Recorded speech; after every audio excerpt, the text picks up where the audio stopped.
All right, what's up, you beauties? Welcome to High and Wide Hockey's YouTube channel, episode 6 of season 8 of our podcast. I'm your host, Jim Microphone, joined as always by Jack Smith. If you're catching us live on YouTube, make sure you smash the subscribe button and hit the alert so you never miss a show. For all the podcast listeners out there, don't forget to subscribe on Apple Podcasts or Spotify so you're first in line when the newest episodes drop. And since Jack's wearing the golf hat, attention hockey fans and golf lovers, HW Hockey has just dropped the perfect blend of style and performance, our brand new HW Hockey golf hats. Whether you're hitting the links or just repping your favorite hockey brand off the ice, these hats are designed for comfort, breathability, and that clean classic look. Don't miss out. Keep it high and wide all summer long before they're gone. We only have a few months left in golf season, a couple weeks left of summer. Venmo at HW Hockey, and make sure to send over your mailing address so we can ship you out your very own HW Hockey golf hat. Lyndon with a subscribe off the bat. Oh, sorry. I jumped to the next. And yes, boys, yeah, we are getting close. It is the end of August. We are in the final days of August here. September is just right around the corner. Ooh, we're going to see some preseason hockey just before you know it. Preseason hockey on its way, thank goodness, because the Phillies don't look great, Jack. Oh, my God. It's a whole nother conversation, my man. Just move on. Speaking of the Phillies, we will be joined by one of the bigger Mets fans around in Russ Cohen and about a half an hour, 9:30, to discuss our big topic of the night. Well, we have a couple. If the Flyers, and this is for the listeners who are on now, you guys are kind of piling in here. If the Flyers are to make the playoffs next year, why will it happen? Right, Jack? That's the question for tonight. Why if they make the playoffs? Why? Yeah, and so you can't say they won't. There is no choice. Why are they going to make the playoffs next year? So, interesting topic discussion for later on in the show. But as you may have heard by now, Dale Weise was on the Slang and the Biscuit podcast. I guess it was earlier this week or over the weekend or maybe last week. I don't know when it was, but it all kind of came out this week, Monday, Tuesday. Dale Weise seems like he has some sort of vendetta. I don't know if it's against the Flyers or more specifically Claude Giroux and Jake Voracek or leadership or management or somebody within the Flyers. Dale Weise doesn't remember his time with the Flyers very fondly, and that could be because he wasn't very good. I'm sure, Jack, you've heard the episode by now. Yeah, I went and listened. After all the flack I was seeing, I went back and listened to the entire interview. Yeah, and I just it's out of character for, I think, a hockey player to speak like that.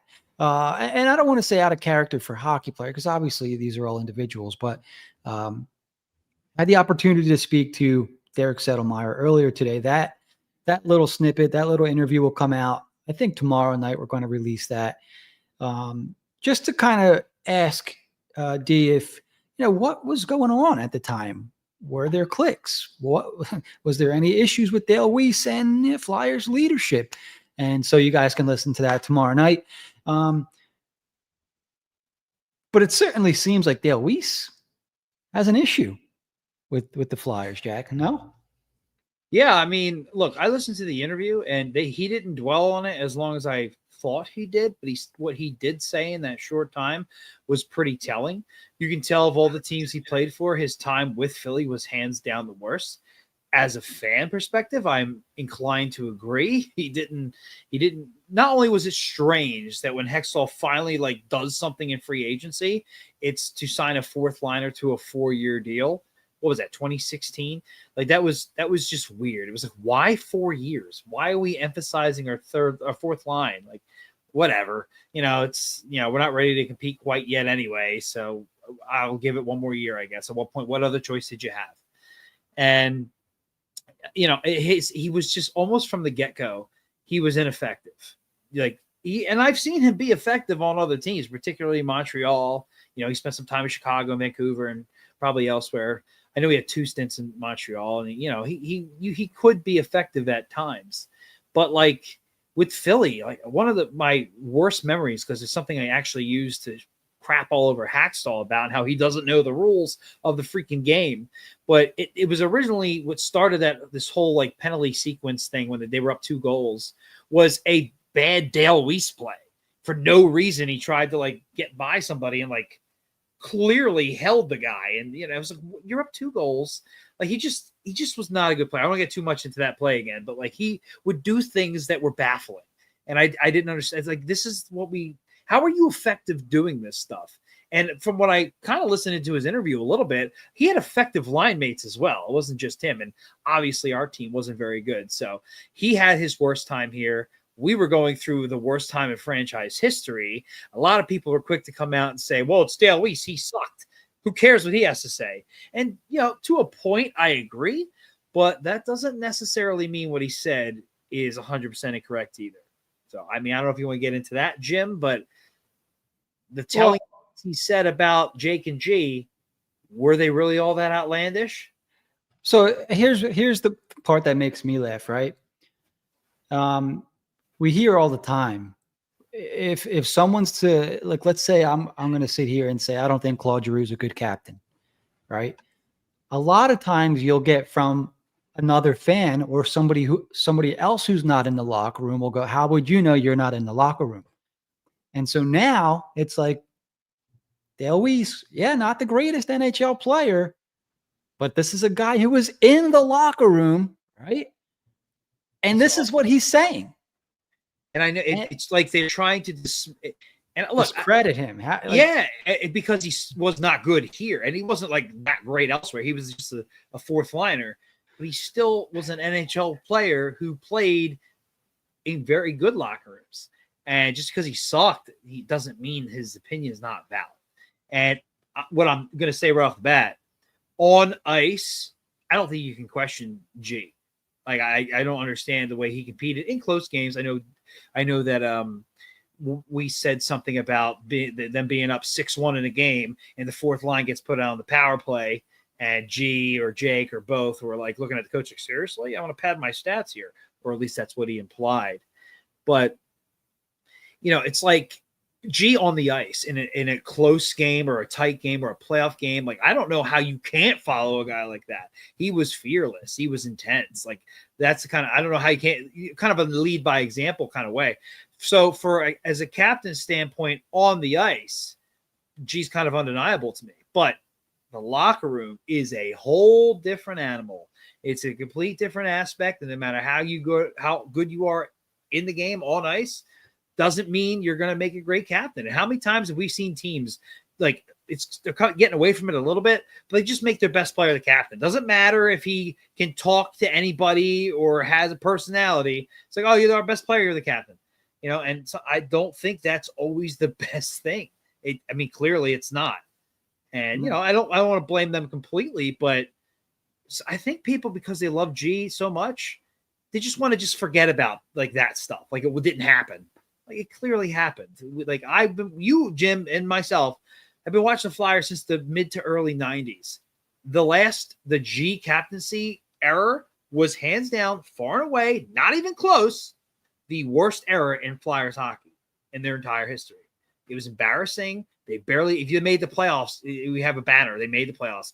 You get bounced in the first round early. It's not uncalled for or outlandish to maybe question what could have possibly been going on in the locker room, since absolutely nobody was held accountable for anything. Right. You could see a lot of I mean, look, if fans are calling it out, like you're allowed to have an opinion, number one, but like the opinion comes from somewhere. They're not just out here saying random things. And so I think to hear, like we said in the beginning, a guy that was actually in the locker room and teammates with all those guys, you know, come out. And this isn't the first time he's brought this up. This is like the second or third time he's brought up the Flyers during his time here in that sort of light. And that's true. So it's something that sticks out in his mind. And, you know, some other thoughts that I had were like, you know, he wasn't brought in to score goals. I don't think he was brought in to fight. I sort of saw him as like the veteran leadership type guy. And so I guess, you know, if those are my thoughts on I'm agreeing with Weise in a sense. The other part of me, because you have the yin and the yang, right? If you're going to keep open mind, you got to look from two perspectives or more than one perspective. Like I said, he wasn't brought in to score 20 goals, 30 goals. He wasn't brought in, he said himself, he wasn't a big fighter or whatever. I mean, he considered himself a tough guy. What were you brought in here for then, Dale? You were brought in for veteran leadership, So maybe he feels some kind of way where he wasn't able to do his job. Is the only thing that I can think of. Like maybe, and it would be me assuming like he knows what he was brought in to do, and maybe he felt like he couldn't talk over the top dogs like G and Jake. Like who the hell's going to listen to Dale Weise over guys like Claude Giroux and Jake Voracek? So maybe he feels some kind of way about that. I'm just assuming. Yeah, I mean that makes sense. If you have a cliquey locker room, you try to be that leader, you might get some people's attention. But how are you going to have the whole locker room with the leaders that are already there, the guy with the C on his jersey, and that clique or whatever group they were a part of? They're going to tune you out. Yeah. I mean, to be honest, it's human nature. I've had guys in my locker room try that, and my first like instinct is like, this guy, you know what I mean? And they're trying, I if anything, I'm too hard on that. And he's also a fourth line guy. Well, a guy like that comes in and maybe attempts something like that. I don't know. It's like, what do you know? Yeah, you were along for the ride for some of those teams. You're on the fourth line. What kind of clout you actually have here? Mm-hmm. And it's a lot of that's because the locker room was already fractured as it was. And somebody Shadow just brought up Progress. I think one of easily one of the worst things that happened to this team was losing Pronger, because he was he was the captain really after Richards. Like it was going to be Progress team with G coming along, and losing that voice, that accountability voice, and leaving it to the kids kind of, which is another reason why when they brought in I thought they should have hung on to Yager a little bit longer for sure. It just, I almost can't blame them. What else do they know? It's been at the time, it was a big turnover of the roster, and they were kind of like, okay, well, they're clearly building around us. And then they were very talented, and early on they had success, but once you can't back that up with winning, you're supposed to clamp down on your team and say, this isn't good enough. We're better than this. They expect us to be better than this. And you and I can both agree, none of that stuff took place. Like, and if you're cliquey, how could it take place? If you're going to not like be friendly with me, but when I come here, I'm supposed to listen to everything you say. We're on a dog shit team. Like I just see so many issues. And the more that comes out about it, like we heard this stuff well before Weise ever said any of this. I'm talking about the first time he came out with it. Not just now. He's this kind of stuff was rumored from Weise right around the time he was like sent home from the team, and like what was that, like 2021 or something, maybe 2020, I can't remember. But like we had heard this stuff before that. Like it's not coming out of nowhere. It's not just Weise. It's part of it is, I'm sure, that he's kind of like, yeah, my time at Philly sucked, But same time, I don't think that what he's saying is necessarily false. And I think you don't have to, you could take Weise out of the equation completely and just watch the Flyers the last, whole Jake and G era, the beginning of the era to the end of the era, it's like night and day. It's like they were top of the league players at the beginning. Towards the end, especially guys like Jake, they didn't always care every night. Maybe they cared more about padding their stats. Maybe they cared about more where they were going after the game and who they were going with, as they allegedly were whispering to it and whatnot. I don't think Jake was the best Robin to Giroux's Batman either. It's a vibe. You can crucify me if you want, but it's a vibe I get from Jake, the way he talks to the media. Not that he was always wrong, but the way he talks to the media, the way he like handles people on Twitter. If you disagree, you're blocked kind of thing. Like I can't accept any kind of counter argument or anything. It's a mentality thing. And I just think they got bigger than they thought they were and didn't need to listen to anybody. And team wasn't exactly had the best of leadership in the front office and bringing guys along. And I think it shows. I think it affected even guys like Provorov. Like I truly believe if he was brought up in another team that, like, say he came up with LA and the good defensemen they had and the structure or some, wherever, he would be a totally different player today. And instead he's like a stunted version of the guy I thought he was going to become. And I think a lot of that is culture in Philly. It was. And you're the captain of the culture. You are, whether you like it or not. You wear that C, you're the captain. And things were horrible then. You can't deny that. They were horrible. So when you just try to dismiss Weise, yeah, he sucked. I agree with you. He sucked. Doesn't mean he was wrong. Yeah, and so you mentioned that part there about Giroux. Like, whenever I hear a guy is a lead by example kind of guy and he's the captain, like that bothers me a little bit, because that doesn't mean you have leadership qualities. That just means you do what you're supposed to do. Does that make sense? And usually guys who, lead by example, how can I say this without, I think I'm going to hold off saying that, but like lead by example, I could lead by example. If somebody gave me a routine of what I had to do as an NHL player and I followed that routine to a T, is that not me leading by example? Like, I'm following the rules here. I'm doing what you're telling me. And this is kind of how I view Giroux a little bit. He was, and this is not a knock either. It's not a knock unless you end up being a captain. That's how he kind of struck me. This is my situation. I'm comfortable, and this, this is what I am going to do. Right? A leader can't say me. He can't say I. He if you're the captain or you're a leader of the team, you have to think in terms of we. You know what I mean? Does that make sense? So when I hear a guy's a lead by example guy, I worry a little bit. And I think James brought up Coots here. And when I hear Coots is not the most vocal guy, he's more lead by example, I get worried when I hear that because I want my leader to be vocal. I want him talking to everyone. I want him checking in. I want him including everybody. I want him gathering people. I want him leading as a person and as a hockey player. It's a good question. And I think Coots came into the fold early enough where he wasn't, I think he can think enough for himself. And I understand lead by example. He's definitely lead by example. I think if he has a good, strong leadership like group around him, like it's him and Stanheim and TK, then he could. He may not be messed up, hopefully. One reason I think that it made sense that Torts was brought in is to bring these guys together. Like, screw that guy. Like, we don't want that coach. Like, why would we want that coach all the time? He's a nutcase. He's going to scream at us for no reason. And that can bring a locker room together and throw that in with like the Michkov stuff. And I think we are trending in the right direction when it comes to locker room. When it comes time to actually win, I want to see how held accountable they are. From what I've seen so far, they at least defend each other. We weren't seeing that under Jake and G. We're seeing Scott Lawton get suplexed at center ice and nobody's doing anything.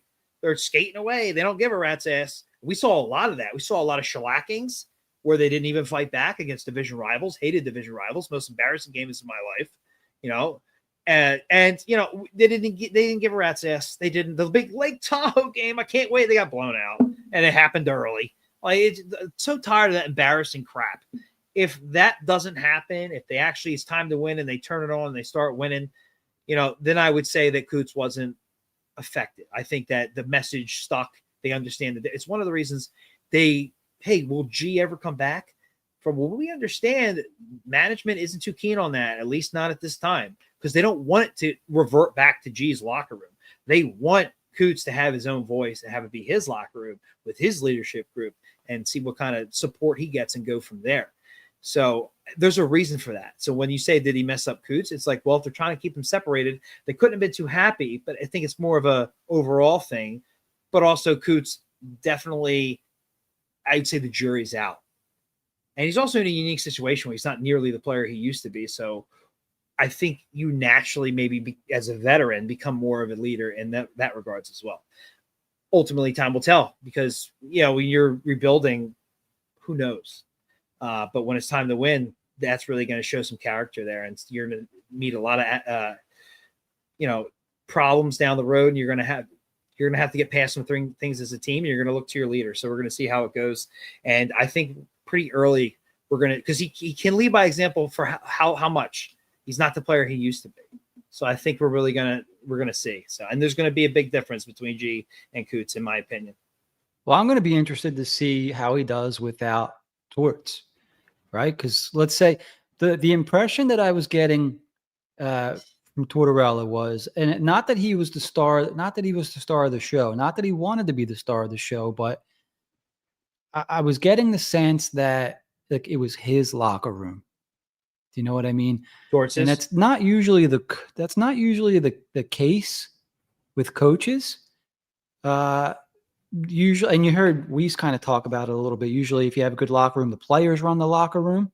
Now, Tortorella was brought in to help change this culture, and kind of what we're talking about is why they brought in Tortorella to help this shift. I think the Flyers knew they had some sort of culture problem, maybe top down. I think Tortorella even mentioned that.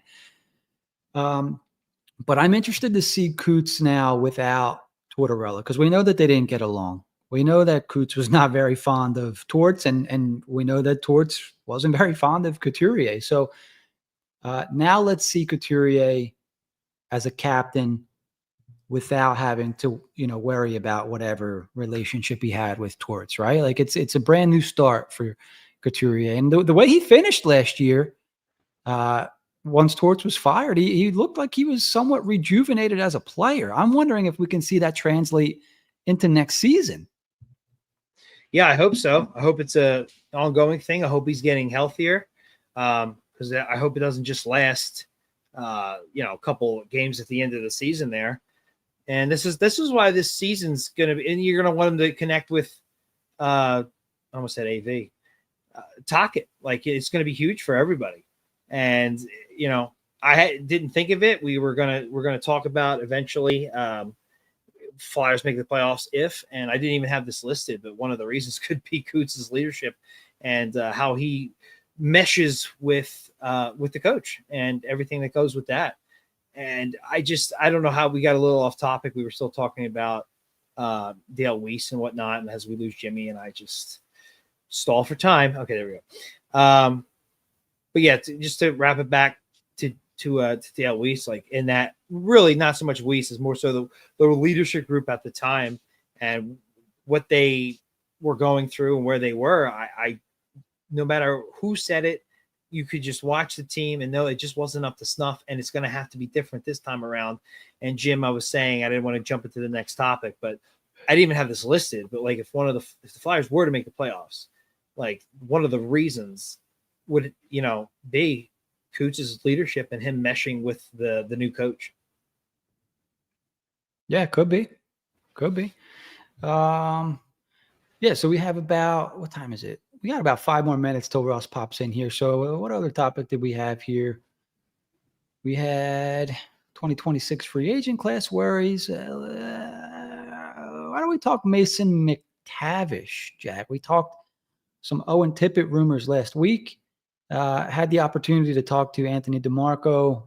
I think it was Monday. That little episode snippet will come out Friday. You guys can find out if Owen Tippett is actually going anywhere. But until then, let's talk a little bit Mason McTavish, because he's still not signed yet. There's some smoke from Montreal. I believe there was an account. I want to see. I can't remember the account's name. Damn it! But it's a pretty reliable account as far as rumors. Said something like teams are back from vacation. Teams like Montreal, Anaheim, Chicago, all kickstarting stuff back up. Mason McTavish, Jack, does he get traded? It certainly looks like it's a realistic possibility. Yeah, I mean, I don't see why not. From what I understand, he was expecting some kind of offer sheet to come in and never came, as rare as they are. And of course, we didn't get another one, but a lot of that we believe had to do with, a shot at McKenna. You don't want to give that up. So maybe there's a trade to be had. But again, it hasn't happened yet. Rossi didn't get moved either, so who knows? But Rossi signed where McTavish clearly has not. And they have centers there, and they drafted what's his name? Roger McQueen, that he's just clearly a center. So it's like, do they not want to pay them? Is what I don't understand. I sometimes don't understand why he dislikes a player out there, what his plan is. But for whatever reason, he's not signed, and I don't know if he's looking for something or if this number is just that far off. But it's been too long now, and teams are starting to circle like, what's going on? And the Flyers obviously connected for a multitude of reasons. One, he's a center, and two, we have made multiple deals. The Ducks are on speed dial for us. So you'd think we'd be at the top of the list, even though we already traded for Zegras. So ultimately, I do think he gets traded, but it's like a 60-40 thing. So I don't know. Maybe even closer than that. I just think there's a lot of smoke here, and it's getting awfully close to the start of the season. That's for sure. And perfect timing. Our guest just joined backstage. We'll give Russ a minute or two to settle in. Yeah, it is interesting because we're very late in August. Preseason's around the corner. Training camps are around the corner. Mason McTavish, who I think would look good in a Flyers uniform. I don't know if that's a realistic possibility anymore. But I'm getting the sense that he's not going to be in Anaheim. And I know Montreal desperately needs centers behind Suzuki. So that'll be something to keep an eye on. And it looks like Russ is set back there. Big New York Mets fan joining the chat. Jack, sorry, here he is. Russ, how's it going? Good, guys. How are you? Is the game over? Yeah. I told you before I did this, I said 9:30 is good timing. I'm not going to say the rest. It's all good. How about that Nolan McLean? Yeah. Looks like a stud, unfortunately, for the Phillies. He's good. He's actually the first Met pitcher to win 3 games in a row as a rookie pitcher. No other pitcher's done that for them. Wow. Get out of here. Okay, Russ. So we would love to talk Mets, but we're going to shift gears to the Flyers. So we have our big topic of the night is, Jack, what was it? If the Flyers are going to make the playoffs, and then we're looking for 3 to 5 core reasons. And, we can kind of go around the horn here. So if the Flyers are going to make the playoffs, and it's almost a little bit comical because I think Jay Fresh, if you guys follow Jay Fresh, put out projected points for this year. And the Flyers were second to last. And here we are talking if the Flyers are going to make the playoffs. But if the Flyers are going to make the playoffs here, Russ, what is the number one thing that has to happen? I mean, goaltending has to be league average. They haven't had league average goaltending in forever. You and I have talked about it at games a million times. You can't keep hovering around 880, 885, both their goalies, all 3 of their goalies. You can't survive that way. No. And, we talked to Sam Ersson, I think, more than a few times last year. And I was a Sam Ersson believer. I still hold a little bit of hope. But after last season, I'm just not sure he's the guy that the Flyers maybe I don't want to say that they were hoping he could be. Maybe they're trying to make him into that goalie. But I'm not sure he was ever meant to be, a guy that was going to start 50, 60 games in the NHL, and certainly doesn't look like he can handle the load. I mean, goalies, are hard to figure. Even for goalie experts, they're hard to figure. So you have that. I think they've done a good job bringing him along. I mean, I remember when, he won like the MVP of the rookie game once in Blue Moon. I had put that picture up on my website because he's a good guy. Yeah. But he has shown that when he gets like around that 50 game mark, he tends to not play good hockey. And so it is hard to be a number one in this league if you're going to play 45 games a year. So I think that's really it's one of those. I don't think that's getting better as he gets older. Technique can get better. Other things can get better, but usually workload is not one of those things.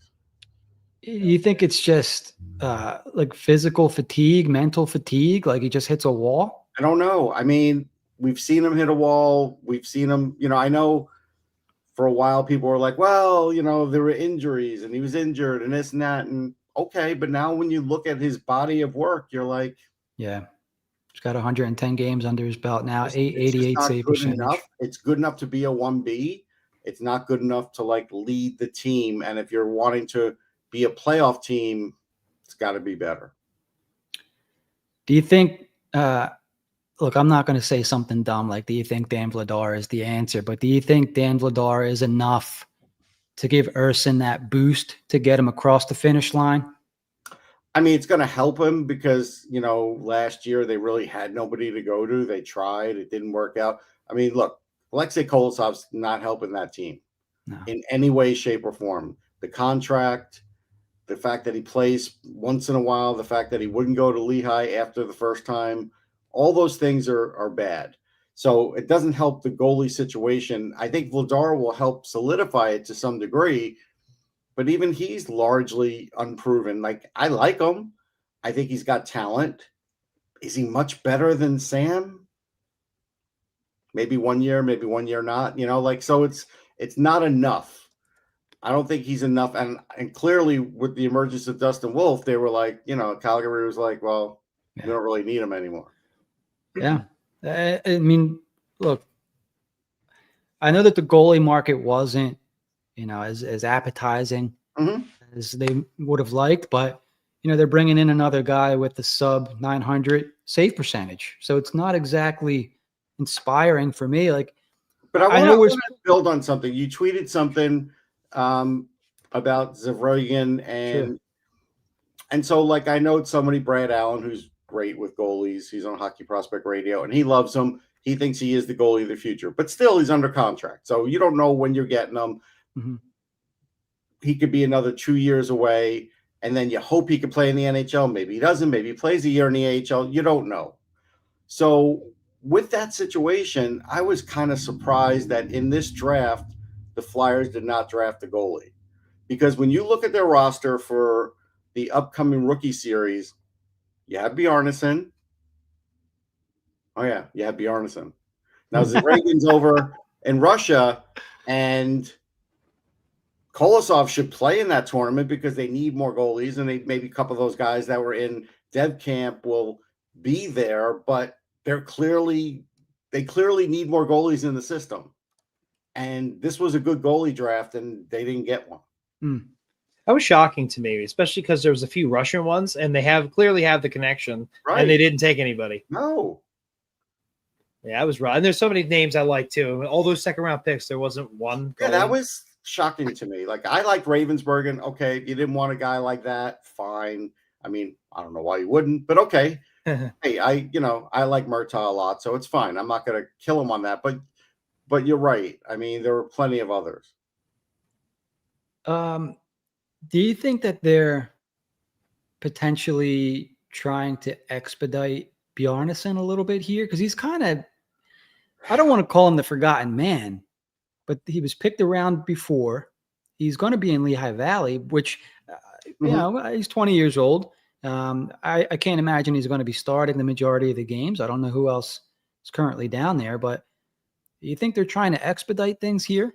I don't think they're going to try and expedite. They've been pretty good about not rushing goalies. And remember, he didn't even play in the World Juniors. He didn't even dress. Yeah. So you could say, hey, that's, Hockey Canada's loss and that's their problem. But, there's always a game where a goalie could get in the World Juniors when you're playing one of those teams. And I was surprised he didn't get in. So I would say he's got some time to fill in the AHL, probably 2 seasons. Go look at Dustin Wolf. He played a while in the AHL. It's almost like you can't get around that, and you shouldn't.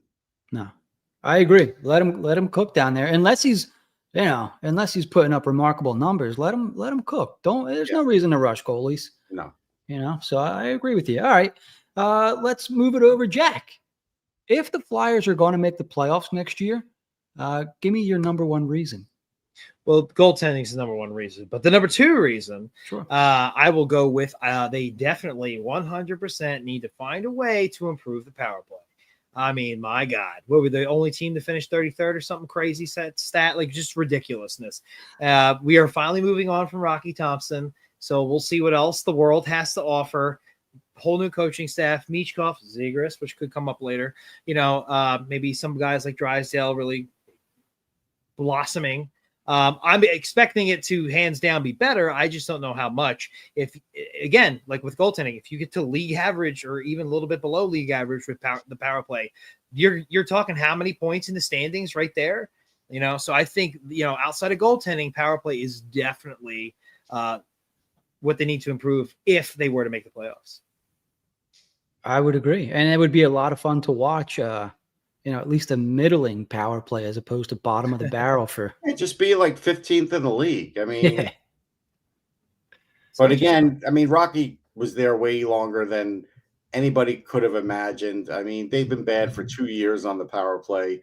Torts protected them. It made no sense. No, they finally moved on from him. And so let's let's talk about the power play a little bit, because the Flyers seemingly have a lot of pieces again, a lot of parts, a lot of players that should, again, like they have players who should be, I think, succeeding with an extra man advantage.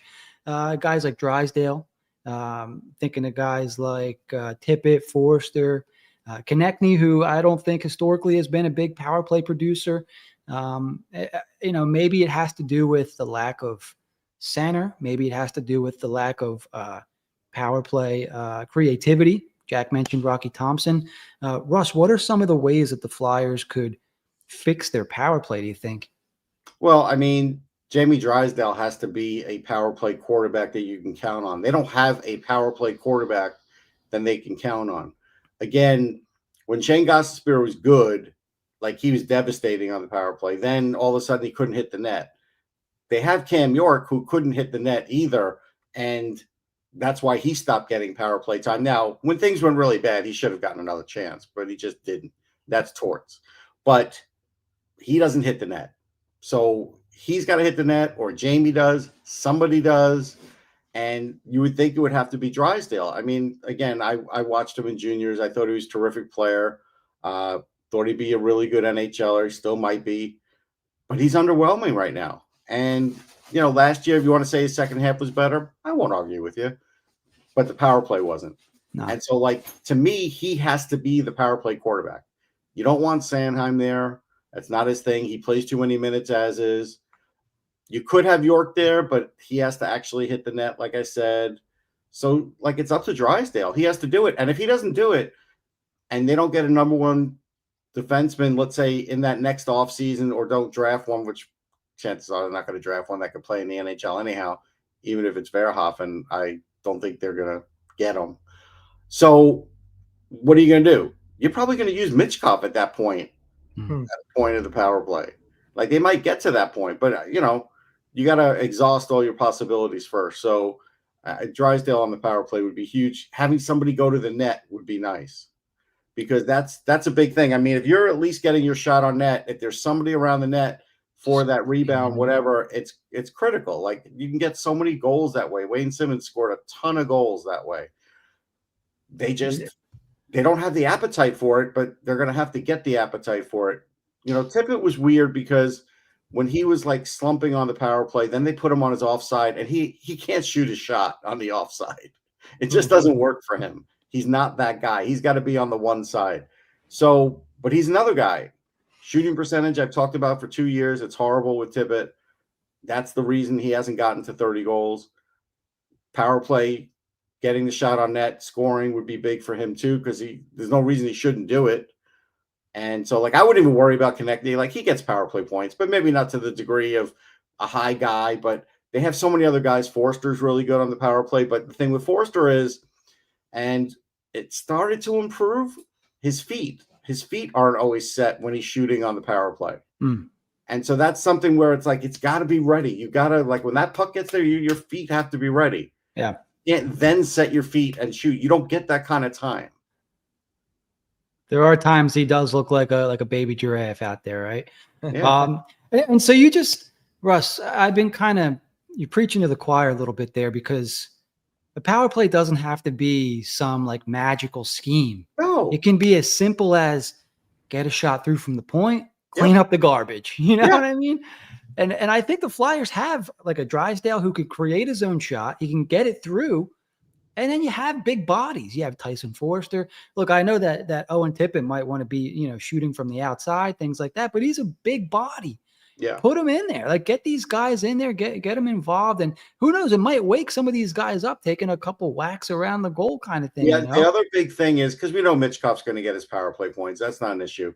And he'll get more this year. But the zone entries going into the power play, when they're not good, it derails a power play. Because all of a sudden you try to get the puck in there and get it set up. The puck gets thrown out the other way. You got to set up again. Yeah. Sure enough, if it happens a couple of times, your number one power play's off now. And that happened a lot. Yep. Is that like scheme, or is that just the players aren't capable? Because the stupid slingshot, I hate it. Mm-hmm. So, like, if they did away with the slingshot and just let one guy or at least two bring up the puck and not have to worry about slingshot it and try and be more creative, that would be one way. The other way would be if somebody was, designated to shoot the puck in and be there in the corner and get the puck, and now you have an extra man. Like, but they weren't able to accomplish that enough. They got disrupted a lot. The teams figured out if they disrupted the Flyers just when they broke into the offensive zone, things would go bad, and they knew that. Here's a question for you guys. I'm not sure if you heard this. Michkov, I think a few weeks ago, he was talking to a Russian interviewer and said when he came over, he thought it was something like this. It's not word for word. He thought it was so bizarre that instead of carrying the puck into the zone with possession, that you're dumping it in and sending bodies at like dump and chase. He found the dump and chase so bizarre because basically you're giving up possession and having to go fight for it again, like 50-50. Did you happen to hear those comments? Yeah, but like it depends when you do it. If you're doing it on the power play, it's a smart play only because you have an extra man. Yeah, true. Otherwise, I get it. And that's why you don't see a lot of it unless you have absolute puck hogs that just win battles in the corners, which the Flyers have a couple guys that are pretty good on battles, but nobody that really is like that guy that wins every battle. So I understand why he's saying that. I do. Yeah, it just was interesting. And, he's such a young guy. And But he also said he was never going to do any Michigans. And then he went and scored a Michigan in that, game with Putin or whatever, just to kind of show off. So I think he's still going to try Michigans. I like that a little bit. I kind of like, and maybe he's trying to get everyone to stop asking him about it. And he's just going to pull it out of nowhere. Okay. Let's move forward a little bit here. So we got power play, goalies. Russ, what's all right, so let's say if those are the two, what's number three? Number three is the center position. So, like, I don't expect Zegras to be a 1C. I know that at least for the first 25 games, Couturier is going to be the 1C. If he starts, not losing it, but losing steam because, which he tends to, he starts out of the gate hot and then tends to, lose steam because of all of his injuries over the years and such. Zegras has to be the 2C. Now, I'm not telling you it's a complete failure if he's not, because luckily Noah Cates can play center, but he can't really play 2C. But if he has to, they'll throw him in there. But the problem is then you're weakening yourself down the middle. I know everybody wants to see like Zegras and Michkov. I don't know. I don't know if you're going to see that. Now, the way you could overcome that is if you have somebody else on that line that could win a faceoff. So, because then you could line up Zegras in the middle and let him be creative and still make plays, but have somebody that's better than 40% on faceoffs like Zegras was. That's the only way you can kind of overcome that. Now, if he's a number 2 and he's 40, it's borderline not being good enough, but again, you might be able to get by if somebody else can win a few faceoffs. So if you have Cates with him as an example, he's not the best faceoff guy, but he can win a key faceoff or two, that kind of thing. Somebody who's used to playing center or wing, that is one way to kind of combat that. But, he should have a good year point-wise regardless. But my whole thing is if he does that as a winger where the Flyers already have depth, then it's kind of like, how much do you really want to pay him to hold on to him when you have a lot of depth on the wing and you're going to have Martone in a year or at the end of the college season, whatever, like how much are you going to pay a guy? So he almost has to succeed at center for him to be really worthwhile for the Flyers because of that. So here's a question for you, because you said something that kind of when the Flyers signed Dvorak, and I'm just looking up to do you remember his contract off the top of your head? It was like $5 million. Yeah, it's like 5.4 or something. Okay. Yeah. Remember they thought it was reversed originally. It was 4.5. Nope, just kidding. It's 5.4. Yeah, 5.4 is right. Yeah. So to me, and I know they had to give him a little bit extra to come here, and I think they wanted him on a shorter deal, 1-year deal, something like that. Yeah. That's a lot of money for a fourth line center, isn't it? Well, but he might be a third line center, and he Yeah. wins faceoff. So again, if Couturier is kind of getting neutralized in a game, Dvorak can come in and win big faceoffs and possibly play on third. He can't be a 2C. When Montreal signed him to be a 2C, I said that was a mistake, and it was. And he's better off as a 3 or a 4. But the thing is, he does win faceoffs. He's excellent at faceoffs, and so that's the kind of guy that can win a big faceoff for you. You could almost just do the, hey, if it's a defensive zone faceoff that you need to win, put him in for that, take him out, start the offense. There's things you could do. Here's a question, and I haven't watched a lot of Christian Dvorak. Admittedly, I'm not sure if you've had the. I'm sure you've scouted him at some point or you've seen his game. Is he like you have to play him at center? Or is this a guy where you can maybe put him on a line and with like a guy like Trevor Zegras, and they kind of one's a center, one's a left wing, but they kind of play wherever the hell they want, kind of thing. He's a true center, and really good on faceoffs, and he does win battles. And so, I wouldn't put him on the wing. He doesn't have great speed. He has good speed, but he's getting a little older now. So it's like, he's got to play the middle. He's got that part figured out. That Kate's on the left side with Trevor Zegras might actually be something that happens. Because I've always seen, I don't think that they paid Dvorak 5.4 to be a fourth line center. It didn't make sense to me. No, because honestly, they have Carson DeWart, who you never know could make the team, or Abols. Like if all of a sudden Abols looks like that guy because he can go to the net. He's a little tougher. He's not going to score a lot of goals, but he plays a little bit of defense. He forechecks. If all of a sudden Rick Tocchet says, "Hey, I kind of like him," then that. You put him at 4C, then all of a sudden you're moving up Dvorak to 3C without question, and then that does free up Cates. All right. Yeah, I just thought that was interesting. It kind of brought up some. I've thought of that before. I wonder if Dvorak is going to play left wing, but it makes more sense for Cates. I could see him playing with Zegras. Cates scored some pretty goals last year. He did. All right, Jack. 4th reason out of 5. The Flyers will make the playoffs next year.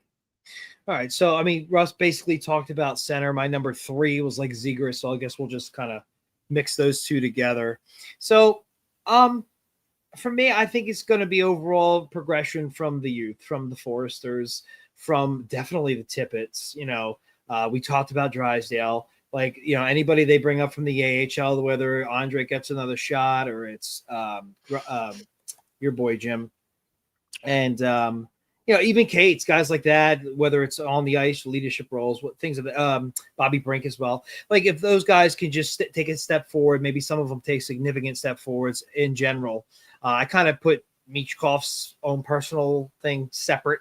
But if these guys can play under Tocchet and they can all continue to grow, and some of them definitely had stunted seasons, that they can get back on track, I think that overall will help just improve the team in general. And it's going to just show in the standings with points and whatnot. And I guess you could throw Bump in there as well. I didn't want to make him his own thing if he were to make the team. I think they're really counting on him and expecting him to make the team. And if he can really just provide what they think he can, I think all that combined, all that youth growing, will just show that, like, while we have high hopes for this team, yet they always finish at the bottom of the standings.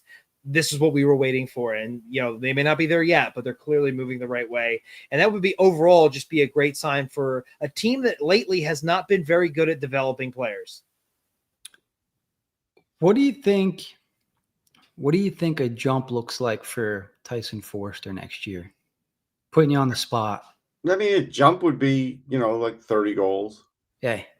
And a little less garbage time goals. A little more big game. I'm not so worried about that. But 30 goals, 55 points. I had Foerster was my guy, like, because he had a pretty good rookie year, right? 20 goals. Yeah, I thought maybe he was going to get close to that last year, and he tailed. I thought he was my guy that I picked to kind of sophomore slump, I guess, if you will. Yeah. I don't want to say regress, but I think after a rookie scores 20 goals, like I don't think anybody really expected Tyson Foerster to come in be a good two-way player, score 20 goals as Well, a the rookie. two-way was a good surprise. 20 is not as big a surprise. He had a great shot. He's always had a great shot. So I think at some point that was inevitable. Yeah. Honestly. I know he's like, we thought he was going to be injured and miss some significant time. Sounds like he may not. If he does start the season on time, it'd be nice to see him hit the ground running. Yeah, the last two I mean, the whole team needs to. I mean, that's a big thing. But I caution about the Alex Bump stuff. I mean, if you watched him in the AHL, there were times he was frustrated. He really needs AHL time. He does. I don't think the team is counting on him to make the team. I think they're just kind of looking at him to see, hey, can you make the team? But I don't think they're counting on him to make the team, and I don't think they should count on him to make the team because he needs to have some AHL time and find some success there first, I think. Even if he finds early success in the NHL and does some things, he's not Matthew Nyes. There's a difference there, and he's not playing with Austin Matthews. There's a difference there. So it's kind of like I think they need to let his game mature, and I think that's a big thing. Jet Luchenko, they may be in a rock and a hard place situation because he may end up taking the Shane Wright route, and I don't love that route, but they haven't been able to get him out of Guelph. I don't know how hard they tried, but I would have definitely tried to set an ultimatum. What I probably would do now is keep him out of Guelph's camp, say, hey, listen, he's going to make our team unless you do something and trade him. He's not going to play for you guys. And I would just make that very clear. He's not playing for you guys unless you trade him. And then maybe they would trade him because otherwise you either have to play him a certain amount of games, wait out, space him out, send him to the World Juniors, and then, make a decision. When they did that with Shane Wright, you take long stretches not playing, and it's not great. If you want to just put him in there, where are you going to put him? Like, you're going to put him at 3C, you're going to put Voracek at 4C. I mean, that's a tall order now for a guy that, yeah, he looked good in the AHL playoffs, but again, he's not quite there physically. Do you really want to do that to him? But he is a tougher decision. Like, Bump's an easy decision. You could send him down. There's no problem. Luchenko's a different, tougher decision because of all different things going on with that. Russ, let me ask you a question because I found what you just said really interesting. Does that actually happen where the team will call the junior team and say, hey, we need you to trade this guy? Or I'm pretty we're sure going to keep him around. Got traded when he went back. I mean, you could look it up, but I'm pretty sure he did. You could put on pressure. Doesn't mean that other team's going to buckle under, but yeah. That's interesting though. Like I didn't realize that kind of stuff. Right on. Teams have influence, I remember happening with TK. They were like, yeah, we're going to trade. He's probably going to make the Flyers next year. We're going to trade TK. And they're not just guessing. Like, they're getting insider information. So, I mean, they should. They get like a ton of stuff. Like, they always get some of those trades are crazy. Yeah, they get like 6 draft picks for guys. Exactly. Yes. I actually hope that happens because Luchenko was my next question. And I was thinking about that. I was like, how do we, because that rule's not in effect yet. I'm not even sure if it's 100%. It'll be 100% next year. Right? Yeah. So he kind of gets screwed there, unfortunately. Yeah. And you don't want to be in a situation where what are you gonna do? Give him another 10 games and send him back? You're gonna pull Lucas Pisa and burn a year and then still send him back? Right. That's the thing. If he goes like 32 games, then that's the route you're going. And I definitely don't. He's got nothing left to prove with Guelph. It's not 32. It's actually a little more, but yeah, 30 something games. Right. And that's like the last thing you want to do. And I don't know. It was such a weird situation last year. It was a lot involved. Torts had a lot to do with it. I would love for him to like prove. I mean, Danny did the right thing last year because if you left it up to Torts, he would have had Luchenko in the NHL and would have been bad. So at least Danny did the right thing last year. Yeah, and I agree. And things were so bad to start the season too. It's like I was glad to have him out of that environment. So it is a rock and a hard place. I'm curious to see what they do. I hope ultimately he gets traded. I don't think he's quite ready for the NHL. He can't go to the AHL. So I'd like to see him play with some players that know what they're doing out there, at least some juniors. Yeah. So we mentioned Bump going down to the AHL. We mentioned Bjarnason in the AHL. Russ, before we get your fifth reason the Flyers are going to go to the playoffs, don't you think like how important is it to create a culture not only for your NHL roster, but if you can create a winning culture among your NHL roster and let these guys, the younger guys, kind of gel and succeed together down there, wouldn't you think it would carry into the NHL team when they all start graduating, kind of like the Flyers had back with the days of Richards and Carter? Like, wouldn't that be a good thing to have all your better prospects playing on the same team together in the AHL, succeeding? And Yeah, I mean, I covered that Phantoms team, and they were already good without Richards and Carter. Then they got terrific with Richards and Carter, but they were a good team without them. Mm-hmm. So, but they had that structure. John didn't allow that to really happen because, like, Ian LePerrier was just an okay coach. That's it. He was okay. But the mistake that was happening in the organization was John was like, well, it doesn't matter. He can run a different system. We're not going to run the same system, and that's fine. It shouldn't be fine. They should always have the same system. And so, like with John Snowden there now, he's got a lot of experience. And Todd Reardon, who has been an NHL coach and is terrific, on the defensive side, that's really good. So that's why I don't mind if some of these stud players for the Flyers go down there with those guys, because it is going to help them in the long run. And yes, if you do build something in Lehigh better than it's been, because it's been okay, but something better than that, it definitely works at the NHL level too when those guys come up. Because like last year, you would see like Emile Andre would play great, and then I wouldn't say great, he played really good. And at one point, they were winning a lot of games, more than losing, with Andre in there. And then Torts sends him down. He goes down there, it takes a little while to adjust. He starts doing well down there. Now they call him up. And he's playing, and it's like, and it's a different system every time. It's like, it doesn't benefit the player at all. So I think now that will change.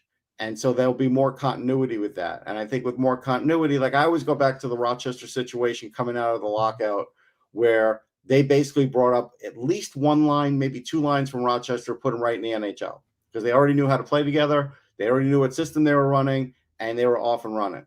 And so, like, that's a big deal when you could do things like that, and you could have players come up together from the AHL, and they're already familiar with what to do, and everything's the same. It makes it so much easier for them to succeed. Totally. I'm hoping that's what we see, because it would be nice to have, what's the word? What's the opposite of dysfunction? Function? I guess everybody in function, or everybody in sync. Synchronicity. How about that? Everyone's working towards the same goal. It's a pretty word. Yeah, thank you. Okay. Maybe the fifth and maybe toughest reason, if you can find 5 reasons that the Flyers are going to make the playoffs next year, that's pretty good. Ross, the fifth reason that the Flyers are going to make the playoffs this season has to be a better penalty kill. The penalty kill just died. That was something where it was good the year before, and it died. And it mattered, because all of a sudden they weren't scoring as much on the penalty kill, and then all of a sudden the penalty kill wasn't as good, and the power play is bad, and it's like, well, where's the relief? And so, like, someone like Voracek is a good penalty killer, so if they put him out there on that, that's an upgrade. And so, yeah, they have an opportunity where some of their players can upgrade on their penalty kill, and I think that will help them. And so that's a big deal. Like, that's something, Forster, you want to have him out there because he's pretty good on the penalty kill already, and he's an offensive threat. That's good. I mean, there should always be on each unit of the penalty kill one guy who's got a good chance of scoring. You want to keep TK on it? Fine. Those kinds of things. But yes, the penalty kill needs to be better. And they need to have, they had the power kill thing going for a while, and then it kind of like, flamed out last year. Everything flamed out. So, and that's a big thing. I saw some outrage with that Jay Fresh stuff, but I do have to say this. If you don't want to see the Flyers last in the Metro because it hurts you, okay, but you have to ask yourself this question.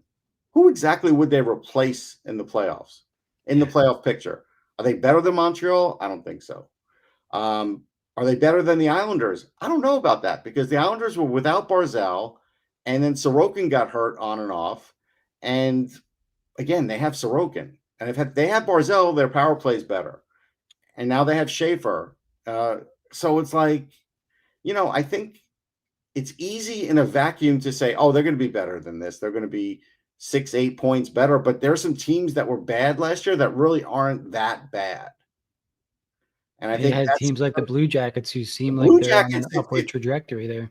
Yeah, I mean, if Jet Greaves is a good goalie, things are looking way up for the Blue Jackets because of their young talent.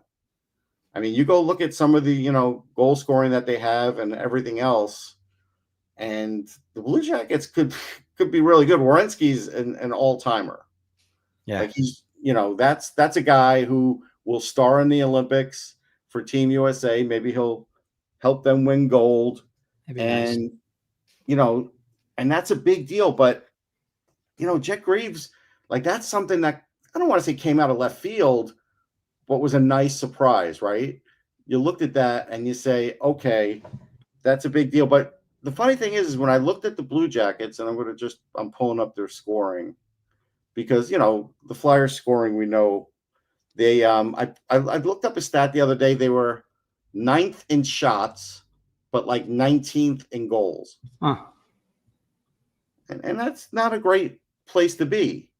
I know just the guy to blame for that. So just kidding. I'm not going to. Yeah, so goal wise, right? Like even JVR had 16 goals for them. So however that makes you feel, Matthew Olivier had 18 goals for them. But you have Kent Johnson, who's one of their young studs, 24. Fantilli, 31. He's going to get 31 or 40 every year. He's a stud. Monahan had 19 for them. 31 from Marchenko, who is an absolute gifted goal scorer. And Werenski at 23. Like, they have goal scoring. So, like, I understand, Flyers fans, you don't want to see the Blue Jackets ahead of you in predictions, but there's a reason they're ahead of you in predictions. Could some of that be philosophy, right? Like, is there such a thing as... He's a good coach. Some of it's philosophy, but, every coach is going to get some sort of bump in the first year, usually. Yeah. You saw the Rangers with Laviolette, then you get second year Laviolette and things bottom out. You saw that with Torts. He got a bump. He'll always get a team to play over their heads until they can't play over their heads. And that definitely happened. So I think that created a situation where it was like, oh, expectations are a little higher now. Oh, well, all right. They kind of bottomed out there. So yes, the coaching could help, but you still at some point have to have the bodies. And that's the thing. When you stack up the Flyers offense, how many 25 to 30 goal scorers do you have? Because even Columbus had 2 30-goal scorers, one guy with 24, and then another guy with 23, two other guys with 23. That's a fair amount of goal scoring. The thing with Columbus, too, is, Zach Werenski, it helps to have a point-per-game defenseman, number one. Yeah. They actually have a few guys that can play the center position. Kent Johnson, Adam Fantilli really came on strong, I think, the second half of last season. Down the middle. Yeah, that's a big deal. But the thing is, so that number one defenseman spot is hard to get in free agency. You pretty much have to get it through the draft. And, like the Flyers got Chris Pronger back in the day. And for a short time, that did the trick. And, but very rarely can you get a guy like that where it's going to have that kind of impact. So you have to draft that guy. They've not been able to draft that guy. They've passed on guys. They haven't been able to get that guy. It's a big deal in this league. Like, you could see what that means to a team. Yeah, that's for sure. How do you solve that where you're 9th in the league in shots and 19th in goals? Is that just we're taking bad shots? Yes. So Tocchet is a guy who wants them to shoot higher percentage shots. And like Mitchkov is a guy who does his scoring low. So those are high percentage shots. So he's like a perfect guy for that. Konechny's probably going to have to make a few changes because he's a guy that likes to shoot from all different places. And Tocchet might say, hey, point to spots on the ice and say, hey, go to that spot when you have the puck and then shoot it. And there's a reason. And they have a chart. And I get that chart on Instat. And I could see what percentage of goals go in from certain areas. And so, yeah, unless you're, a superstar that could score on a one-timer from anywhere, it's hard. So I think that is a way of doing it. You give up a few extra shots per game, and if you have puck possession and you can make them higher percentage shots, and then you have more guys following up shots, Simple game. then it adds up to more points. But you have to. It's easy for me to say, but it's hard to get a team to do it and do it regularly. So I think that's the battle for Tocchet. Like, he's got to get them out of that Torts mold now of just like, hey, get the puck and shoot the puck. Like, keep shooting the puck. Pucks to the net thing works sometimes when a team's not doing well, but that's not really the way teams do it now. Are you giving up possession of the puck if you're taking low percentage shots and Right. you're not winning? If it goes the other way, other team's in transition. Yep. It's just not a very smart way to play hockey, and I think we all agree in that sense there. So yeah. It'll be interesting to see. Maybe I don't know. What do you think? We're a little off topic now, but we're coming to the end of the show. We got our top 5 reasons, very good reasons from you guys. Thank you. What did you think of the Rick Tocchet hire, and who do you think we might see succeed under Tocchet that maybe wasn't flourishing the way we wanted them to under Tortorella? Yeah, I think Tocchet was a good hire. I think the puck possession, high percentage shot, freeing up some defensemen to get into offensive situations is all good. I think it should help Jamie Drysdale. Should be really good for Trevor Zegras, but Zegras has to really make sure he's got his two-way game buttoned down, because people have to remember now, Zegras is always going to be better now than Elias Pettersson was last year, but Rick Tocchet did not hide his frustration from Elias Pettersson last year in press conferences and otherwise. So just because Torts is gone does not mean somebody is not safe from the wrath, because he'll do it too. Yeah. And he did it a lot with Pettersson. And so, like, if I'm Zegras, I got to stay out of that doghouse, Yeah. So to me, that's a big thing. Even someone like Cam York, just getting some offense should happen, because now his defensive game is better. He's never going to be physical enough, like where he's winning physical battles.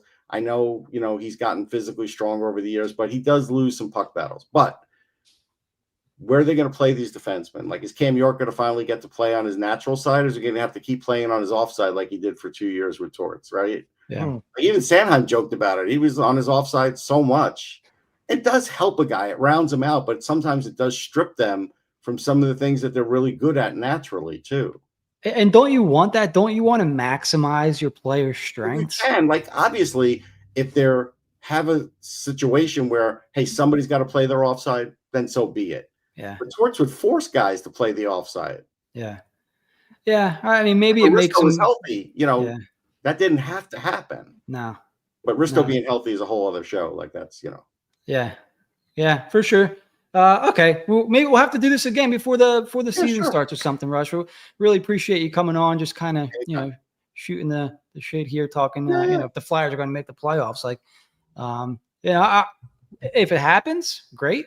Flyers fans, we know would love it. We would love it. We get to cover some playoff hockey. Hey, I like covering the playoffs. Don't get me wrong. Sure. We've been covering the team for 7-8 years now, and haven't seen a playoff game yet. So, just a bubble, just a goofy bubble. The bubble, yeah. Yeah. So hopefully we get there. Russ, where can all the viewers find your stuff? Where can they you have a site where you said the draft in July. June. July. So sportsology.com is my main site. Then I have NHLDraftBuzz.com, which has a lot of it has updated draft stuff, but it'll also have historic draft stuff. I haven't really gotten into the draft yet. Okay.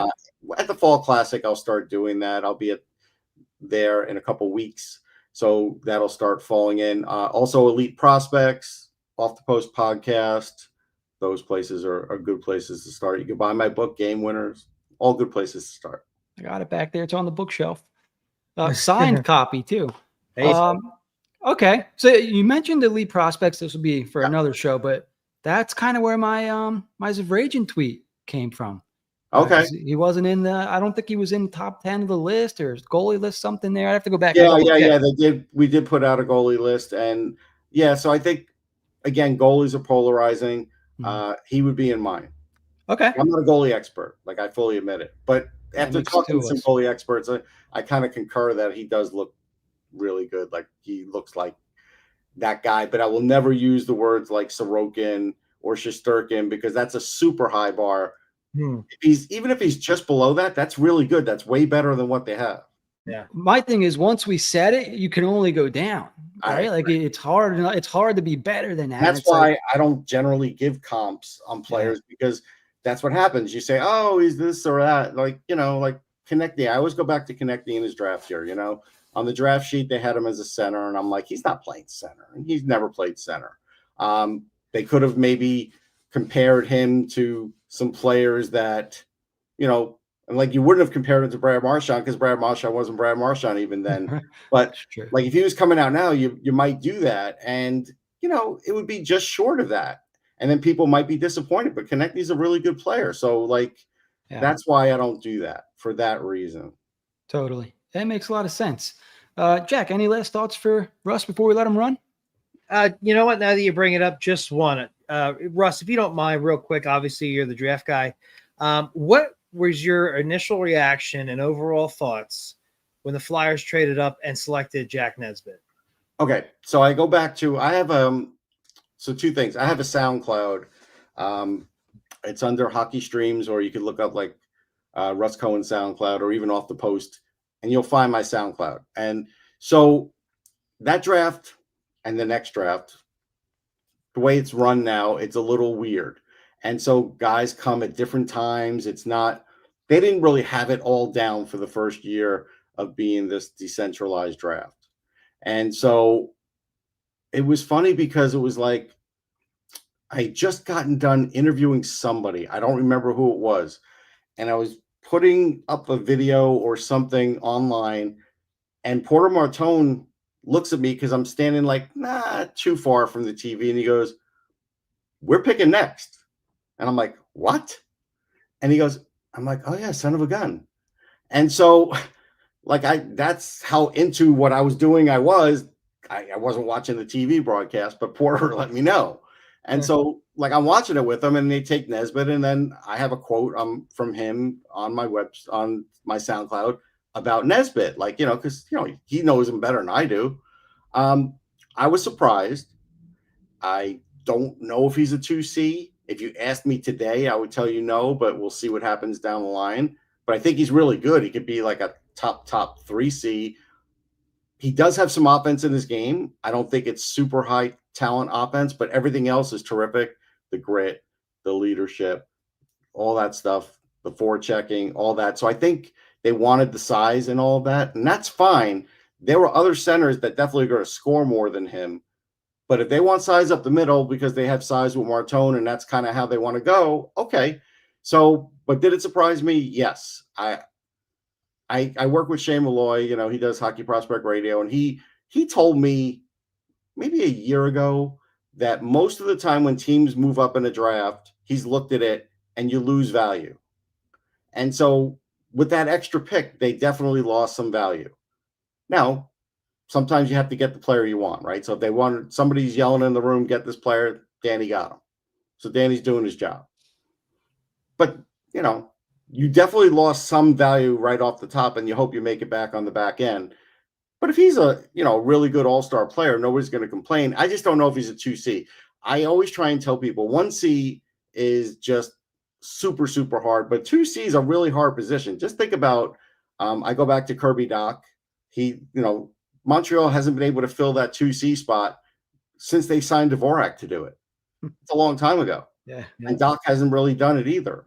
Flyers 2C, it's like Torts would just throw anybody in there. Oh, Paling will play 2C, or Lawton will play 2C, or we'll throw Noah Cates at 2C. But you can see when they're playing 2C, what if you're playing Edmonton? You're going up against Draisaitl. Like when you're playing some of these big teams that are really good down the middle, those 2Cs are really good. Some of them could be 1Cs on other teams. So that's why I say I don't know if he's a 2C. But he's a good kid, and he's a hard worker, and he has offensive talent, and he can skate, and he has size. So he's going to play in the NHL. So there's no question about that. At the end there, that made me feel a little bit better. Okay. Yeah, if he makes the NHL, then at least there's that, because right. How many guys can't even stick? So look, there are teams that have picked twice in the first round and not had anybody making the NHL. That's not going to happen from this draft. Very good.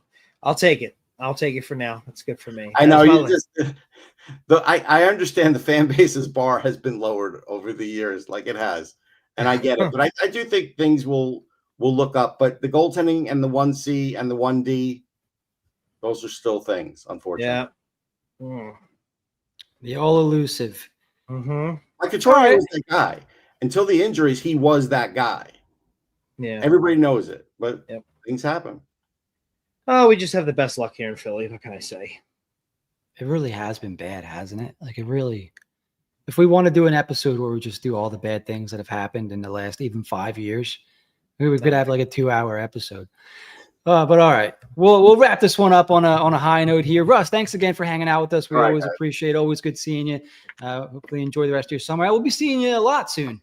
Yeah, you'll be seeing me a lot. A few weeks. So, yeah. All right, we'll let you run. Thanks again, Russ. Thanks, Russ. All right. Enjoy the rest of your night. There he is, the great Russ Cohen. What a guy, man. Who better to talk hockey with, right, Jack? So, I don't know what that is. We got to take. What is this here? Stream? Do you see that? Yeah. Get out. We got to get that out of here. All right, so let's wrap this up. Nobody clicked that. I don't know what that is. All right, Jack. That was fun. 5 reasons the Flyers are going to make the playoffs next year, and we could probably do 10 reasons why they might not make the playoffs next year on next week's episode. We'll see. But that was fun. That was a fun little exercise. Good idea by you there. I like it. Ultimately, we'll see what happens. But if they do, one or two of those things are going to be the reason why. Yeah, for sure. All right. We're going to wrap this one up, boys and girls. Everyone, thank you for watching. Where's my read here? Oh, if you enjoyed the episode, make sure to subscribe and help us continue our quest for 2,000 YouTube subscribers. We just hit 1,500. I think it was yesterday. So we really appreciate each and every one of you guys for that. Like and leave a comment for us on YouTube, Apple Podcast, or Spotify, and set alerts so you're the first to know when we drop a new show. For all of our latest episodes and articles and updates, head over to hwhockey.net. For Jack, I'm Jim. Don't forget to keep it high, keep it wide. We'll see you next time on HW Hockey. Bye.